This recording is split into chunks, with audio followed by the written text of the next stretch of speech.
SG highway પર 300 રૂપિયાનો તોડ કરતા ટ્રાફિક પોલીસ અને વચેટિયાનો વિડીયો વાયરલ થયો।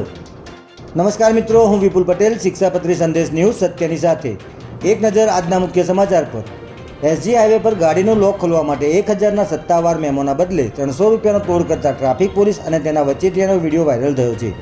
આ વિડીયોમાં જોવા મળી રહ્યું છે કે ટ્રાફિક પોલીસકર્મી વાહન ચાલકને ડરાવી રહ્યો છે કે જો સરકારી મેમો આપશે તો કાયદેસર રીતે 1000 રૂપિયા ચૂકવવા પડશે અને કોર્ટ કે પોલીસ સ્ટેશનના ધક્કા ખાવા પડશે।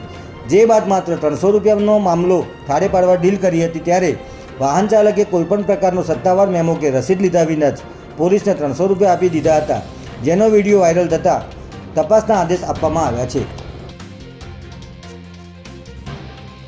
અમદાવાદના સાબરમતી વોર્ડમાં આવેલા સાબરમતી ટોલનાકાથી મોટેરા સ્થિત નરેન્દ્ર મોદી સ્ટેડિયમ તરફ જતા માર્ગને પહોળો કરવાની કામગીરી હાથ ધરવામાં આવી છે, જેને પગલે નરેન્દ્ર મોદી સ્ટેડિયમ પાસે આવેલી 50થી પણ વધુ મિલકતો પર બુલડોઝર ફેરવી દેવામાં આવ્યું છે। કોમનવેલ્થ અને ઓલિમ્પિકને ધ્યાનમાં રાખીને સાબરમતી જનપથ 3 રસ્તાથી નરેન્દ્ર મોદી સ્ટેડિયમ તરફ જતા 18 મીટરના પહોળા રોડને 61 મીટર પહોળો કરવાનો નિર્ણય લેવામાં આવ્યો છે, જેને પગલે આજે સવારથી પોલીસના ચુસ્ત બંદોબસ્ત વચ્ચે પશ્ચિમ ઝોનના એસ્ટેટ વિભાગ દ્વારા ડિમોલેશનની કાર્યવાહી હાથ ધરવામાં આવી હતી।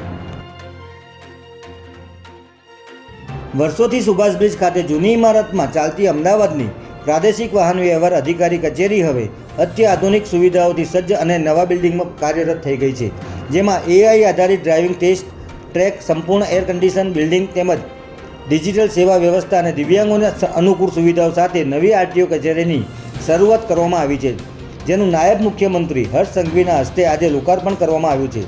ત્યારે હવે કચેરી શરૂ થવાથી અરજદારોનો સમય બચાવશે અને સેવાઓ વધુ પારદર્શક બનશે। આગામી સોમવારથી તમામ સુવિધાઓ નવી RTO કચેરીમાંથી કરવામાં આવશે। જય હિન્દ, જય ભારત।